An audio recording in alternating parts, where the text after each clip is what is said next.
Media 7 Good Morning Kerala. Presented by Sindhu's Saushruti Clinic. മേഘ, കലകളോട് താല്പര്യമുണ്ടോ? താല്പര്യം. എന്തെങ്കിലും കലകൾ അഭ്യസിക്കുന്നുണ്ടോ? ഞാൻ നാടൻപാട്ട് പഠിച്ചിട്ടുണ്ടായിരുന്നു കുറച്ച് നാൾ ചെറുതിൽ. പിന്നെ അത് കഴിഞ്ഞിട്ട് ഡാൻസ് പഠിക്കാൻ കുറച്ചൊക്കെ പോയി. അങ്ങനെയൊക്കെ ഇഷ്ടമാണ്. ഞാനും ചെറുപ്പത്തിൽ ഡാൻസ് ഒക്കെ പഠിച്ചിട്ടുണ്ട്, പക്ഷെ അത് കണ്ടിന്യൂ ചെയ്ത് പോകാൻ പറ്റിയിട്ടില്ല.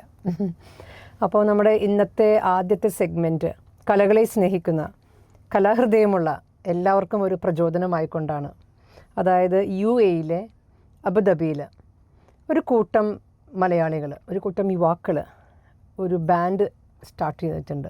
ഞാൻ പല ഇൻ്റർവ്യൂവിലും ഇത് കണ്ടിട്ടുണ്ട്. അതെ, അതായത് ശിങ്കാരി മേളക്കാരാണ്. ഓക്കെ, അപ്പോൾ അതിന് മെയിനായിട്ടും ചുക്കാൻ പിടിക്കുന്നത് അല്ലെങ്കിൽ ആ ഒരു ഗ്രൂപ്പിനെ ലീഡ് ചെയ്യുന്നത് തൃശ്ശൂർ ജില്ലയിലെ ഇരിഞ്ഞാലക്കുട. കേട്ടിട്ടുണ്ടോ ഇരിഞ്ഞാലക്കുട? അതെ, നിറയെ കലാകാരന്മാരുള്ള സ്ഥലമാണ്. ഇന്നസെന്റ്, ടോവിനോ തോമസ് എന്നെല്ലാം ഉള്ള നാടല്ലേ. അവിടെ നിന്ന് തന്നെ രാകേഷ് അയ്യാർ എന്ന ഒരു വ്യക്തിയും അദ്ദേഹത്തിന് എല്ലാവിധ സപ്പോർട്ടും കൊടുത്തുകൊണ്ട് സിറിൽ പോൾ എന്ന വ്യക്തി, രണ്ടുപേരും ഇരിഞ്ഞാലക്കുട സ്ഥലത്ത് തന്നെയാണ്. ഈ സിറിൽ പോൾ കടുപ്പശ്ശേരി എന്ന ഒരു സ്ഥലത്താണ്.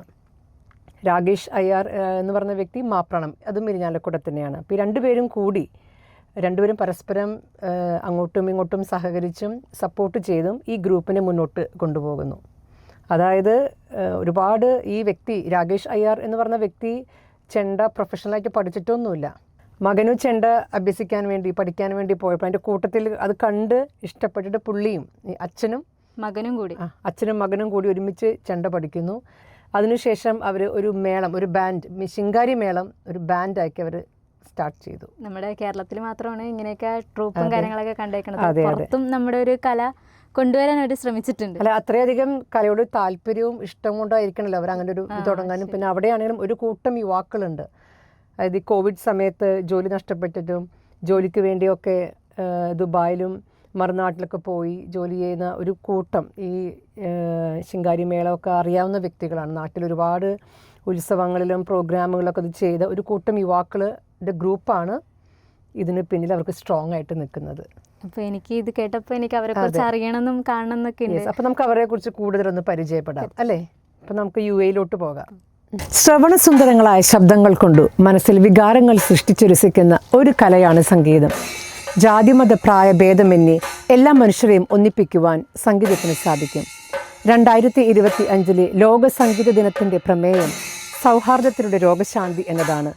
ഇതിന് ഒരു ഉദാഹരണമാണ് IRS band UAE, international royal ഷിങ്കാരീസ്. ഇത് ഒരു ഫ്യൂഷൻ ബാൻഡ് ആണ്. ഇതിന് ചുക്കാൻ പിടിക്കുന്നത് തൃശ്ശൂർ ജില്ലയിൽ നിന്നുമുള്ള 2 കലാകാരന്മാരാണ്, രാജേഷ് അയ്യാറും സിറിൽ പോളും. നാട്ടിൽ നിന്നും ഇവിടെ ജോലിക്കായി വന്നിരിക്കുന്ന ശിങ്കാരിമേള കലാകാരന്മാർക്ക് നാട്ടിലെ പോലെ തന്നെ ഇവിടെയും അവസരം ലഭിക്കുവാനും ജോലിയുടെ കൂടെ അവരുടെ പാഷനായ കലയെ മുറുകെ പിടിക്കുവാനുമുള്ള സാഹചര്യം ഒരുക്കുവാനും വേണ്ടിയാണ് IRS നിലകൊള്ളുന്നത്.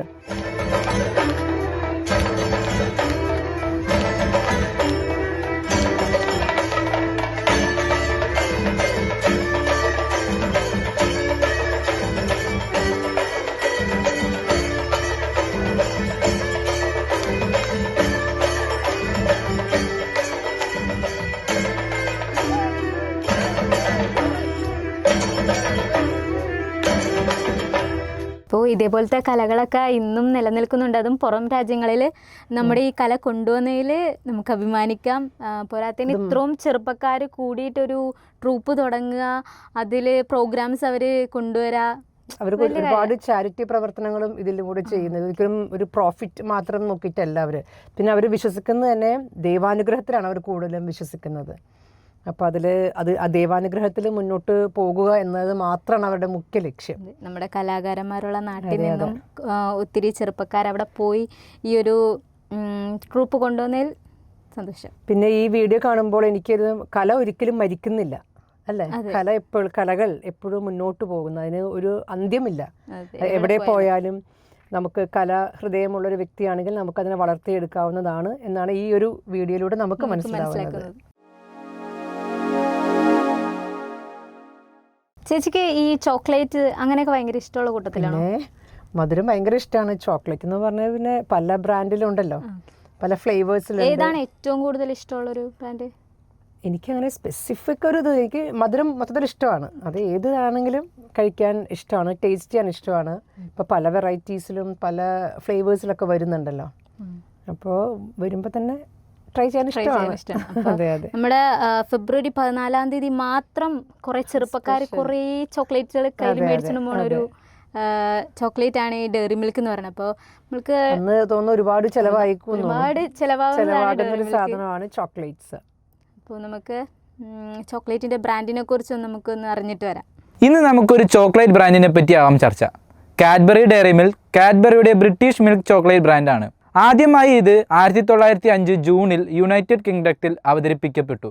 ഇപ്പോൾ ഈ ബ്രാൻഡിൽ പലതരം ഉൽപ്പന്നങ്ങൾ ഉൾക്കൊള്ളുന്നു. ഡയറി മിൽക്ക് ശ്രേണിയിൽ എല്ലാ ഉൽപ്പന്നങ്ങളും പൂർണ്ണമായും മിൽക്ക് ചോക്ലേറ്റ് ഉപയോഗിച്ചാണ് നിർമ്മിച്ചിരിക്കുന്നത്. 1928 കാഡ്ബറി ഗ്ലാസ് ആൻഡ് ഹാഫ് എന്ന സ്ലോഗൻ പരിചയപ്പെടുത്തി. ഡയറി മിൽക്ക് ചോക്ലേറ്റ് ബാറിന്റെ ഉയർന്ന പാലളവിനെ പ്രചരിപ്പിക്കുന്നതിന്റെ ഭാഗമായാണ് ഇത് കൊണ്ടുവന്നത്. ജോർജ് കാഡ്ബറി ജൂനിയർ ആണ് ഈ ചോക്ലേറ്റ് ബാർ വികസിപ്പിച്ചത്.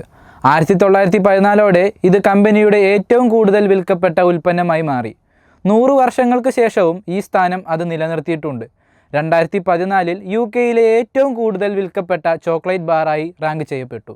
കാഡ്ബറിയിൽ നിന്ന് ലൈസൻസിന് കീഴിൽ അമേരിക്കയിൽ ഹെർഷി കമ്പനി ഇതിൻ്റെ ഉത്പാദനവും വിതരണവും നടത്തുന്നു. എന്നാൽ UK പതിപ്പിനേക്കാൾ വ്യത്യസ്തമായ ഒരു റെസിപ്പിയിലാണ് അത് ഉണ്ടാക്കുന്നത്. ഇന്ന് ഈ chocolate China, India, Sri Lanka, Pakistan, Philippines, Indonesia, Bangladesh എന്നിവിടങ്ങളിലായി ലഭ്യമാണ്. കാണുമ്പോൾ തന്നെ ഭയങ്കര ടെംപ്റ്റേഷൻ ആണ് അല്ലേ, നമുക്ക് കഴിക്കണമെന്ന് ഭയങ്കര ആഗ്രഹം ഉണ്ട്. ഇപ്പം എത്ര പേരാണ് ഷുഗർ കട്ട് ചെയ്യുന്നവർ, അപ്പോൾ അവർക്ക് എല്ലാവർക്കും മേടിക്കണം കഴിക്കണം എന്നുള്ളൊരു തോന്നലൊക്കെ തോന്നും ഇത് കണ്ടു കഴിഞ്ഞാൽ. അതെ, പക്ഷേ ആഗ്രഹം വല്ലാതെ തോന്നുമ്പോൾ നമുക്ക് ഒരെണ്ണമൊക്കെ കഴിക്കാം, പക്ഷെ ഓവറാകാതെ സൂക്ഷിക്കാം. അതെ, ഹെൽത്ത് ഇസ് മോർ ഇമ്പോർട്ടൻറ്റ്. അപ്പോൾ നമ്മുടെ ഇപ്പോൾ എല്ലാവരും ഈ സോഷ്യൽ മീഡിയ യൂസ് ചെയ്യുന്നവരാണ്. അപ്പോൾ ചേച്ചി ഏത് സോഷ്യൽ മീഡിയയിലാണ് കൂടുതൽ ആക്റ്റീവായിട്ടുള്ളത്?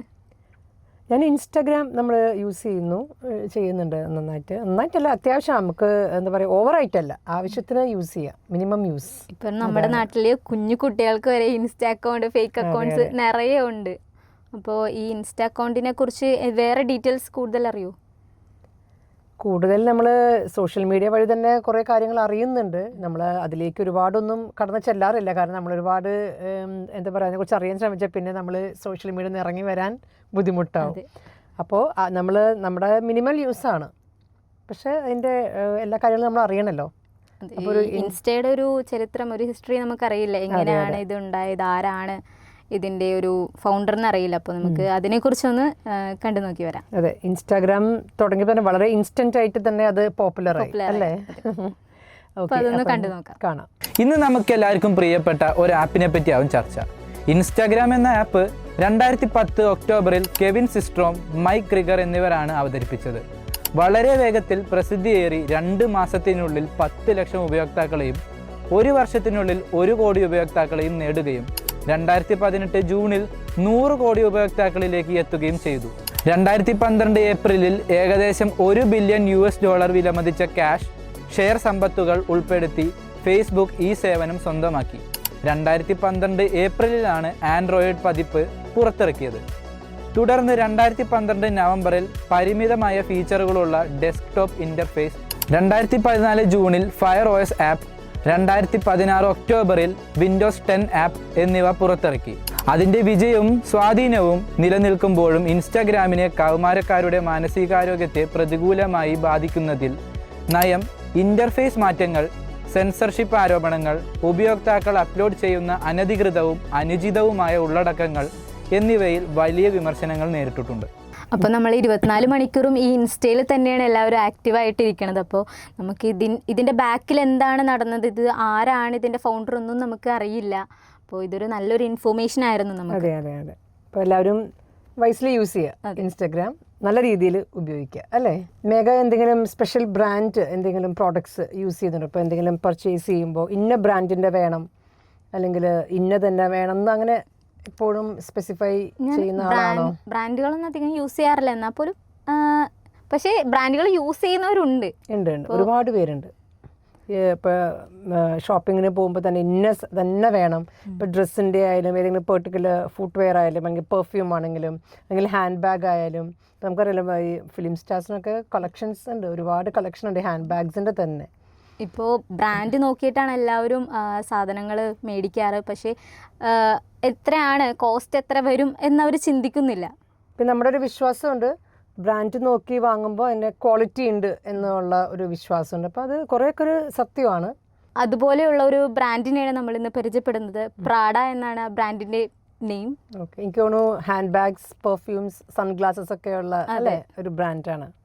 അപ്പോൾ നമുക്കെന്താ ആ ബ്രാൻഡും അതിൻ്റെ പ്രോഡക്ട്സ് ഒക്കെ ഒന്ന് കാണാം അല്ലേ? അതെ. ഒരു ലക്ഷൂറിയസ് ബ്രാൻഡായ പ്രാഡയെ പറ്റിയായാലും ഇന്നത്തെ ചർച്ച.